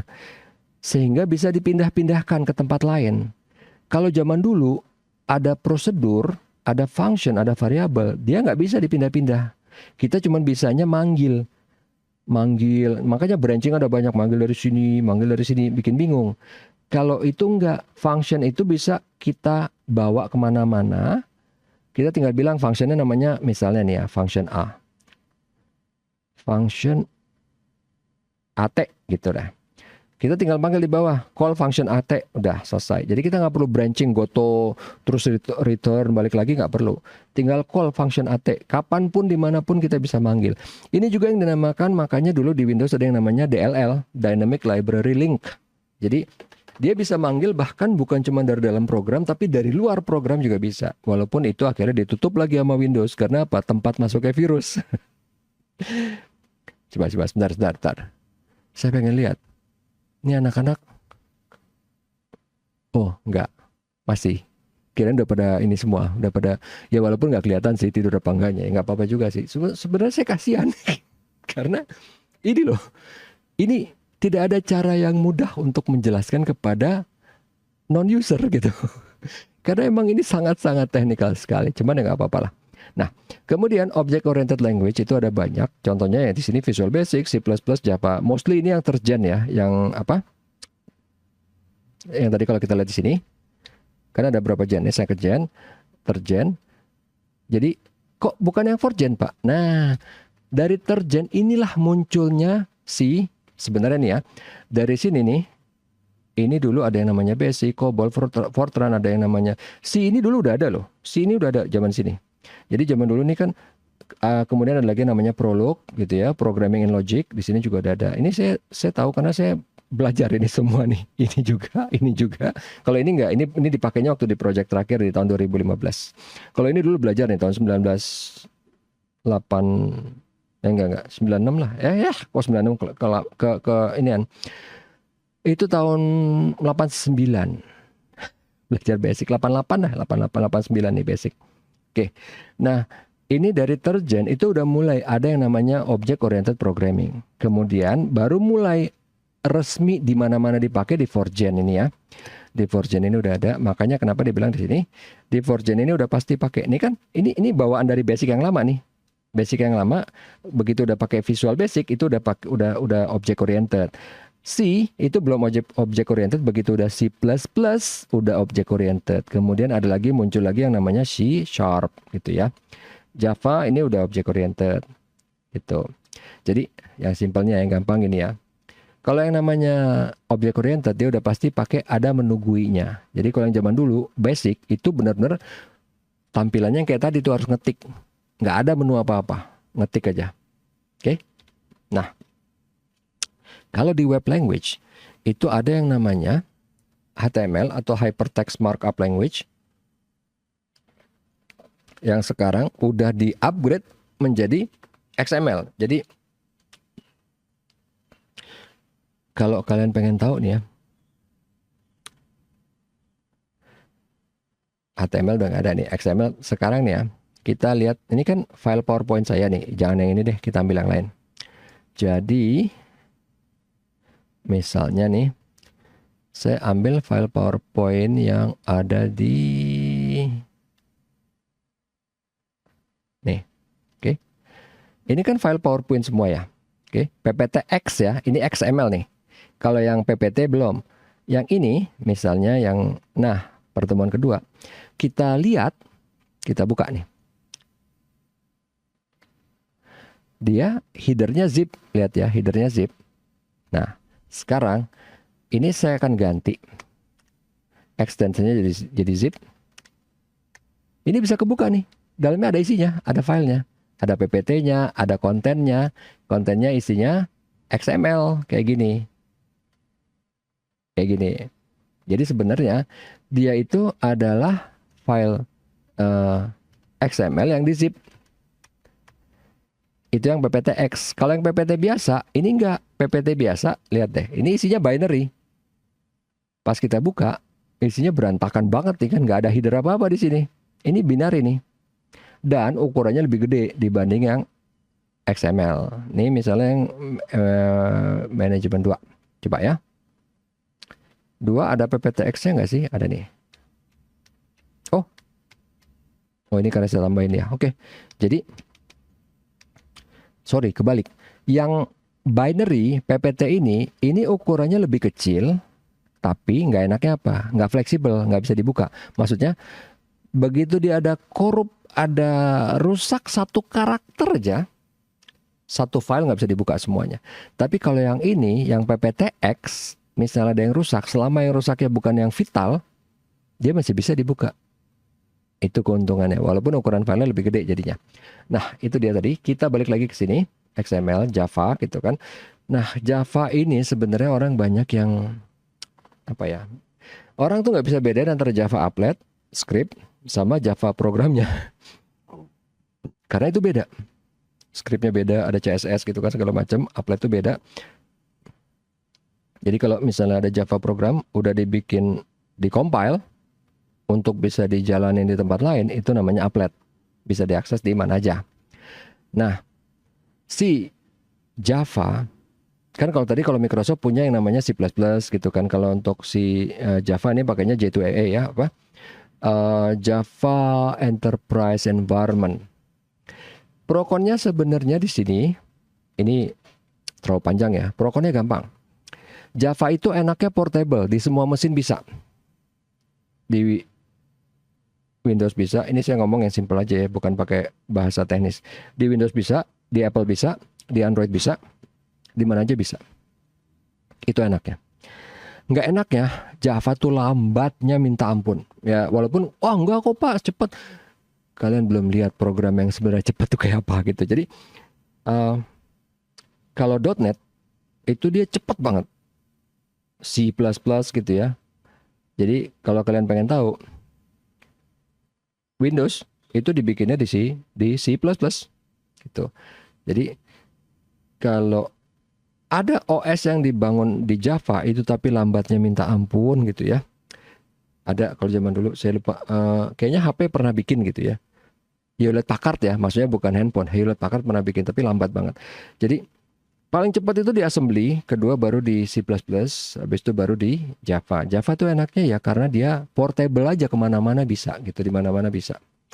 Kalau Python sebenarnya enggak. Python itu sama, dia sama kayak Java. Dia interpreter juga, cuman enaknya library-nya banyak buat mengolah data, buat jadi data science. Nah, kemudian si web service ini, oh ini gampang. Web service itu kan cuman intinya tuh apa?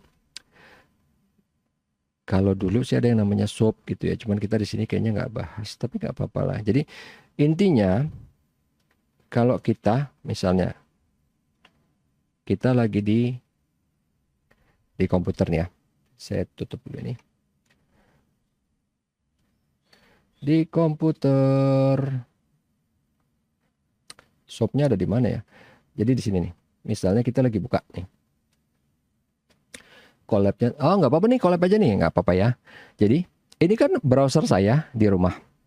Kita mau ngubungin collab-nya Google, berarti komputer saya mau menghubungi komputernya Google. Mau ngambil aplikasinya yang namanya Collab, ya kan, di sini. Jadi pas begitu saya ngetik di addressnya ini collab.google, itu di sana dia akan ada servisnya ini kan, web service ini yang lihat ada nggak yang mau manggil functionnya si Collab dari servernya Google kan. Oh ada nih, dari mana nih, namanya Yudi dari Lebak Bulus misalnya gitu kan. Oke, langsung dijalanin service Collab-nya gitu kan. Ya simple gitu aja. Nah, cuman di sini makanya saya bilang tadi nih ya. Ini teknikal banget nih ya. Makanya saya tambahin di sini supaya misalnya kalian ada yang bingung, Pak, UDI apaan Pak? SOAP apaan Pak? XML apaan Pak? Jadi ini sih teknikal banget gitu ya. Ini client application, dia akan pakai UDDI gitu ya, Universal Description, Discovery and Integration. Ini apa nih maksudnya? Jadi nanti kita lihat dulu ya. Sebenarnya maksudnya ini nih. Maksudnya itu pas begitu di browser saya ngetik collab.google, ngirim ke internet, dari internet itu kemudian apa, ada yang namanya DNS ya, domain name service, itu kemudian baru ditranslasikan, dirubah jadi alamat IP address, baru dia ngubungin ke Google servernya. Nah di Google baru ngeliat nih, dia mau manggil apaan, mau manggil Google Meet, mau manggil Google Docs, mau ngambil apa. Nah itu kan dari web service kan. Oh dia mau manggil collab, oke kasih. Dia punya user nggak? Kalau nggak suruh sign in, kalau nggak register. Oh punya, ya udah suruh login. Nah kurang lebih gitu ceritanya. Cuman di sini bahasanya teknis banget nih. Jadi pertama dia akan nge-trigger si UDDI web service-nya, habis itu kemudian ditranslate gitu ya pakai XML. Kemudian di sini ada ini lagi ngomongin wrapper, oke lah nggak apa-apa. Kemudian di sini dia pas komunikasi, kenapa di sini ada yang namanya Simple Object Access Protocol? Sebenarnya ini sudah lama ya, kita udah nggak pakai gitu ya. Jadi sekarang udah pakai yang namanya SSL, kalau kalian tahu Secure Socket Layer. Jadi udah nggak pakai SOAP lagi. Ini udah lama banget nih SOAP ini ya. Cuman kalau zaman dulu SOAP itu masih dipakai. Kenapa? Karena zaman dulu yang connect ke internet banyak device yang nggak pintar. Kayak handphone yang masih basic itu kan connect ke internet kan. Sekarang udah nggak bisa. Karena dia masih pakai SOAP. Sementara sekarang kita pakai semua pakai SSL. Apa tuh Pak SSL? Begini. Coba kalau kalian misalnya pergi ke website, lihat nih. Udah nggak HTTP, udah pakai HTTPS. Ini berarti udah secure pakai SSL. Kasihan ya. Kalian mikir, enggak apaan sih Pak? Dari tadi saya nggak ngerti ini semua. Ya memang ini materinya beginian gitu kan. Nah, kemudian tadi ini XML ini Extensible Markup Language yang tadi saya udah bahas tuh ya. Ada PPT, PPTX, berarti PowerPoint yang udah pakai PPTX itu sebenarnya cuman XML yang di zip gitu ya. Kita bisa unzip, kita bisa buka masing-masing filenya. Keuntungannya apa? Keuntungannya dia nggak terlalu cepat rusak. Jadi kalau ada karakter file yang rusak, kita masih bisa buka. Kalau yang binary, dia memang lebih irit, lebih kecil filenya, tapi begitu ada error satu karakter aja, nggak bisa dibuka semuanya.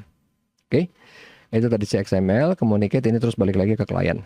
Nah, ini ada language translator program, jadi maksudnya gimana nih?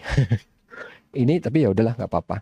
Kasarnya gini, kalau misalnya kita ngetik kode program ya, ngoding, satu baris enter, itu namanya interpreter. Jadi satu baris. Tapi kalau misalnya kita ngetik satu bonggol, satu paragraf, baru kemudian kita jalanin sekaligus, itu yang namanya compiler.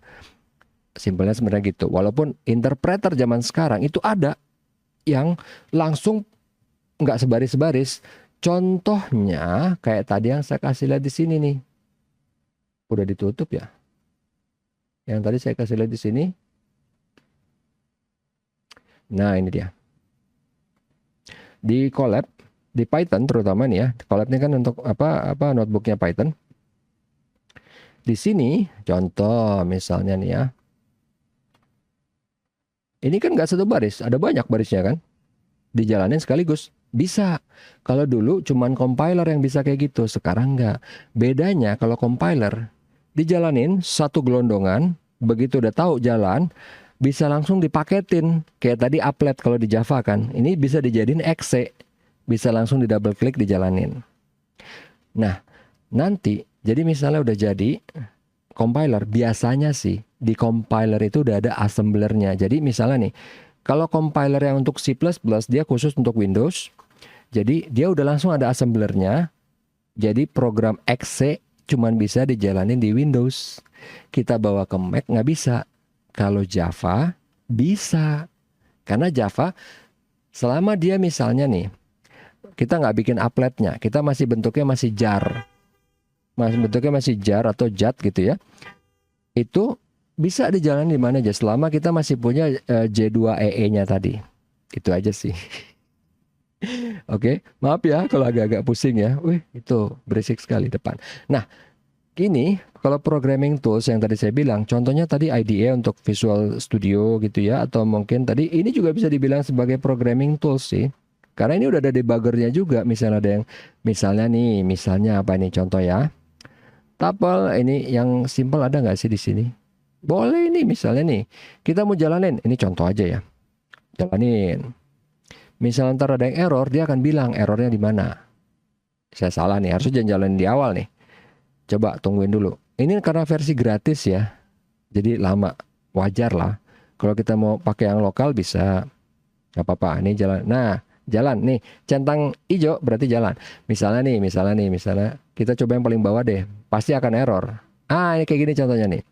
Atribut error bla bla bla. Jadi dia bilang kan errornya di mana, tinggal kita lihat. Oh, ada error di mana nih gitu. Debugging namanya. Itu tadi di sini ya, gunanya itu. Oke. Kemudian, ini ada satu. Sampai sini ada yang mau bertanya?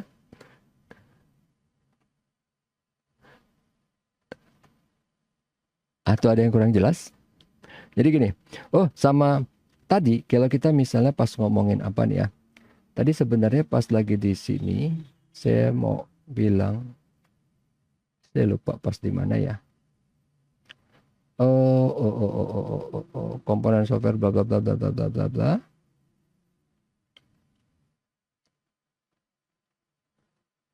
Enggak, bukan di sini. Machine language enggak, ini udah. Enggak. Oke. Ini tadi udah, kemudian jangan lupa untuk tugas ya. Tugas yang ada di Adlink, kemudian nanti di berikutnya kita akan ngomongin masalah data resource management. Cuman gini, saya cuman mau tanya nih. Mana ya? Tadi saya udah bikin sebelah mana ya? Nah, kalian semua pernah dengar ini enggak? Atau kalau soalnya kan ini dulu pernah ada di film ya, filmnya tapi film lama ya, film judulnya Entrapment. Tapi pernah tahu menara Petronas ini kan?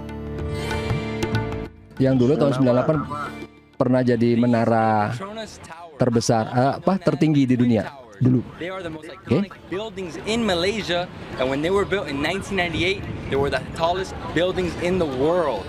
Right now, we're going up to the Sky Bridge right here, and from there we're going to get an incredible.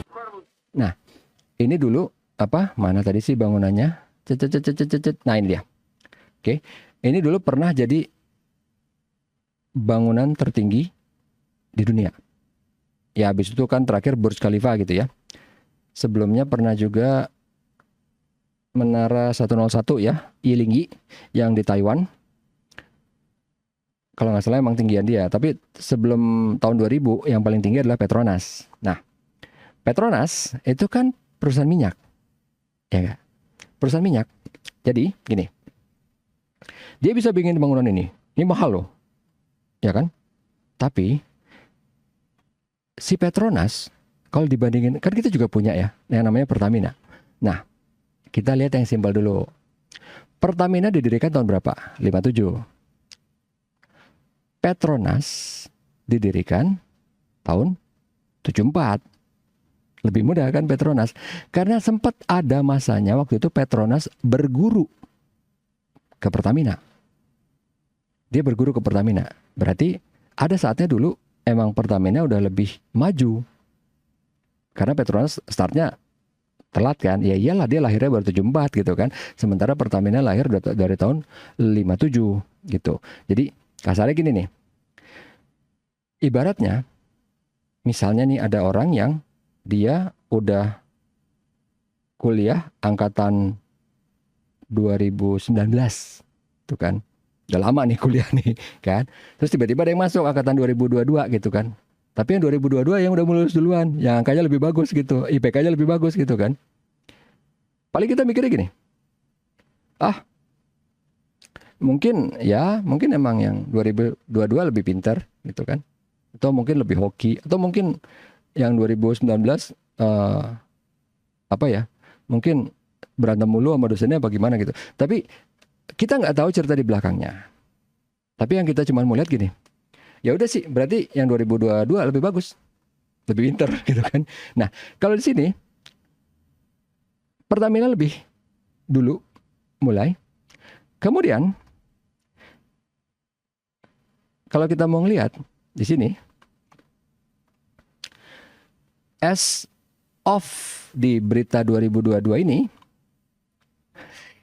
dari judulnya aja kelihatan ya. Laba Pertamina sama laba Petronas itu bumi sama langit, 5 kali lipat. Petronas 5 kali lipat lebih besar labanya. Padahal minyak bumi di Indonesia jauh lebih banyak, ya kan? Daripada di Malaysia. Minyak bumi di Indonesia jauh lebih banyak. Itu dia masalahnya. Kok bisa gitu? Ya kan? Ini minyak bumi di Indonesia jauh lebih banyak. Kok bisa si Petronas itu malah bikin bangunan yang megah banget gitu kan? Dan keuntungan dia 5 kali lipat lebih banyak. Padahal dia masih lebih muda dibanding kita. Nah, jadi itu faktanya dulu. Faktanya dulu yang ada semua di dokumen mainstream, ya kan? Jadi kita nggak ngomongin yang aneh-aneh. Kita ini mainstream semua nih kan? Semuanya ada di Google tadi kan? Nah, sekarang kita akan ngomongin yang nggak terlalu mainstream. Jadi, kenapa bisa kayak gitu? Karena gini, pertama, ini yang agak-agak amat sangat menyedihkan sih. Jadi gini, supaya kalian tahu. Kenapa? Jadi, ini Indonesia, dia memproduksi minyak mentah. Minyak mentah. Ini kemudian, setelah puluhan tahun, ini tetap bego gitu. Nggak maju-maju. Bukannya disuling, dibikin jadi solar, jadi apa? Jadi Pertamax, enggak. Ini diekspor ke Malaysia sebagai minyak mentah. Sorry, ke Singapura. Ke Singapura. Sebagai minyak mentah. Dan ini high quality. High quality. Kemudian dari Singapura, Indonesia mengimpor minyak yang udah jadi ya. Pertamax, Pertalite, whatever apa itu. Tapi dengan kualitas yang lebih rendah. Ini ngekspor yang mentah ke Singapura, kita ngimpor yang udah jadi. Jadi tanda kutip penyulingannya tuh, oh di Indonesia nggak ada, di Indonesia nggak ada, Malaysia ada. Emang segoblok apa sih orang-orang di Indonesia sampai puluhan tahun nggak bisa bikin penyulingan? Enggak, karena apa? Orang bisa mainnya di sini, di yang mentah. Kalau di sini bikin penyulingan, kita udah jadi kayak Petronas. Kasihan kan? Jadi bukan apa-apa. Saya tuh nggak ada masalah gitu. Saya nggak kekurangan duit. Cuman yang saya lihat, misalnya nih ya, ngelihat kalian harusnya punya iPhone, minimal punya Samsung, punya iPad gitu kan. Tapi enggak. Gara-gara hal kayak gini. Ya oke, kita nggak usah ngomongin itu. Kita harusnya punya Petronas Tower gitu. Tapi enggak. Bahkan gedung Pertamina aja nggak tinggi-tinggi amat gitu kan. Jadi mau dibilang bego juga pasti marah. Cuman ya gimana, ini fakta yang kita punya. Ini fakta yang ada di lapangan. Kita nggak bisa bilang, wah karena kan ini. Ya gue nggak tahu, that's not my problem gitu kan. Yang saya lihat faktanya, Petronas udah baru mulainya, kalian mulai udah lama. Dia bisa bikin Petronas Tower, keuntungan dia 5 kali lipat, terus lu ngapain gitu kan. Walaupun kalau kita misalnya ngeliat ke website Pertamina, hebat banget, kita udah anu. Ya udah, terus apa buat kita nih untungnya apa? BBM naik mulu, udah gitu kalau mau ngisi Pertalite harus pakai apa segala macam. BBM kita lebih mahal ya daripada Malaysia. Just for the record, BBM kita lebih mahal. Even kita mau ngisi Pertalite aja nggak ada mulu. Ngisinya pakai Pertamax. Kalaupun misalnya sekarang Pertalite-nya ada, kita harus pakai apa? Ngisinya harus pakai kartu yang kayak beginian gitu kan. Oke. Nah, itu yang apa? Yang saya agak-agak bingung gitu. Bukan apa-apa. Jadi saya cuma ngelihatnya kalian nih harusnya nggak perlu sampai harus pusing masalah uang. Kalau misalnya emang sumber daya kita, karena kan dari tahun dulu semua bilang Indonesia kaya. Memang Indonesia kaya, tapi kitanya kagak gitu. Kemana duitnya? Ke orang-orang itu semua. Nah, lewat mana? Yang paling gampang yang dari tahun dulu sampai sekarang nggak pernah tersentuh, minyak bumi. Yang kedua lewat mana? Mobil. Mobil di Indonesia itu termahal di dunia. Berapa kali lipat. Jadi kalau kalian pengen tahu orang-orang yang keluar negeri, orang biasa loh ya, orang menengah yang biasa keluar negeri, itu mobilnya entah itu akhirnya jadi Porsche, ya Ferrari mungkin nggak karena perawatannya mahal. Nah, Porsche masih agak mendingan, dia Porsche atau mungkin apa Mazda MX-6 atau apa gitu, karena emang di sana murah banget gitu loh. Jadi harga mobil di kita tuh 3 kali lipat, 3 sampai 4 kali lipat, bayangin, daripada di seluruh dunia dimanapun juga. Kita mahal ya. Ada negara lain yang lebih mahal, tapi udah negara yang mungkin kayak yang tiap hari perang atau apa gitu ya. Tapi di antara negara yang damai, kita tuh mahal banget. Cuman kalau yang minyak bumi itu paling gila. Karena ingat ya, harga BBM di Indonesia sama Malaysia bedanya cuman berapa ratus perak. Yang tadi saya bilang tuh polisi cepean, polisi itu pengemis cuman minta 1.000 ya kan. Tapi di rekeningnya bisa ada 500 juta, 1 miliar, 2 miliar. Ada tuh di internet. Banyak, dulu di TV juga pernah dibahas itu kan. Ya kelihatannya kecil. Kayak tadi kan BBM per liter. Selisihnya cuma berapa ratus perak sih. Itu gede banget gitu kan. Nah hal-hal kayak gitu, itu yang ini sebenarnya kalian bisa ini punya iPhone, punya iPad gitu. Nggak perlu sampai wondering kayak apa sih rasanya ya punya iPad Pro gitu kan, atau enggak kayak apa sih rasanya punya mobil Tesla gitu kan, atau kayak apa sih rasanya punya gedung menara tertinggi di dunia. Jadi gini, kalau kalian pengen tahu gedung yang levelnya udah menara tinggi, itu dia udah bisa doyong loh, doyong. Kok bisa? Iya, karena tinggi dia nggak boleh rigid. Kalau rigid patah dia, jadi dia doyong. Di dalamnya itu ada bandul.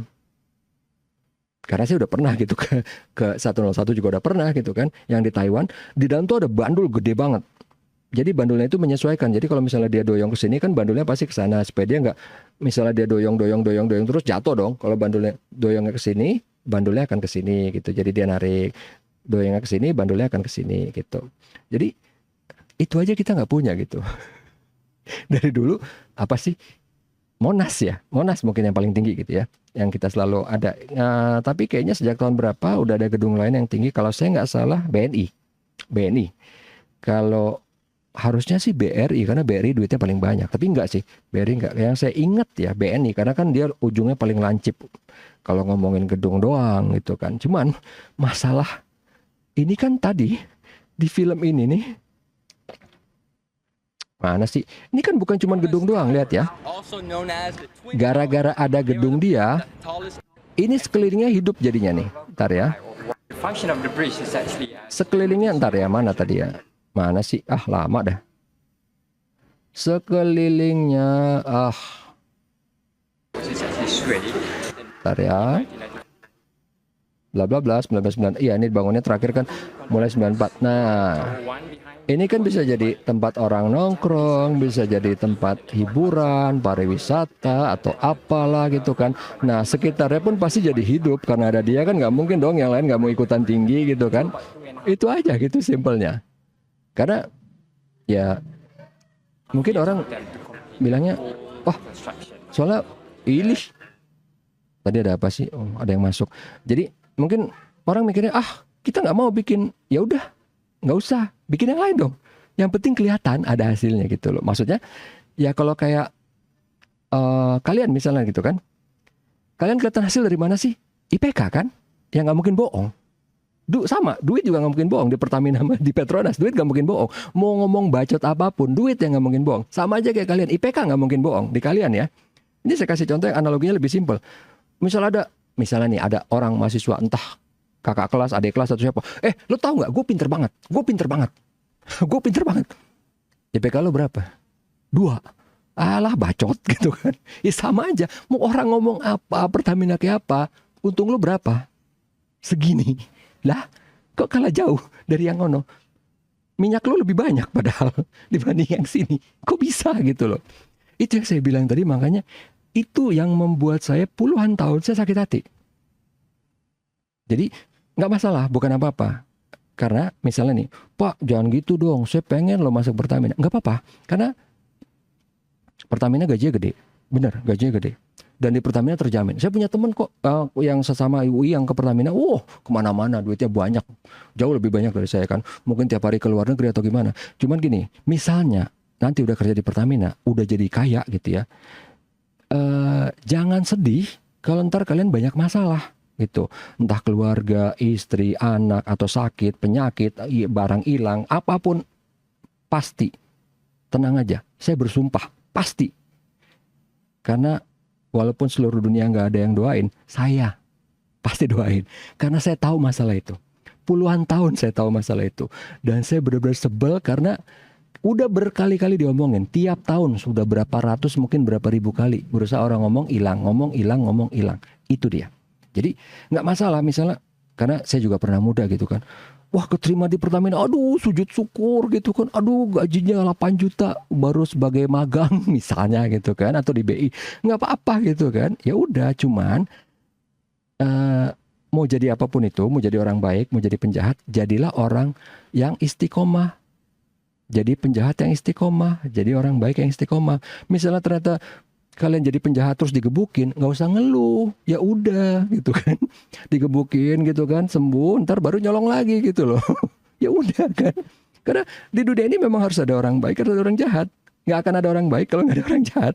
Ya bukan berarti saya bilang kalian jadi jahat, enggak, karena saya tahu gitu, yang namanya duit, duit nggak mungkin bohong gitu loh. Oke, ya. Ini sebenarnya udah lewat 3 menit ya sih.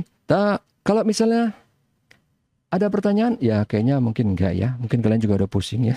Udah gitu, nih Bapak udah pusing-pusing terakhir ngomongin Pertamina pula gitu kan. Nggak apa-apa sih. Ini cuman penutup aja. Oke. Seperti biasa, kalau misalnya memang benar nggak ada pertanyaan, jangan lupa nanti kerjain tugas ya. Dan kemudian ini untuk minggu depan kita akan ngomongin data resource. Oke, ini kuliahnya udah selesai. Terima kasih atas atensinya. Sampai ketemu lagi, bukan minggu depan ya, berarti hari Senin. Oke, Assalamualaikum warahmatullahi wabarakatuh. Tetap sehat dan tetap semangat. Makasih Pak. Sama-sama. Makasih, Pak. Iya, sama-sama.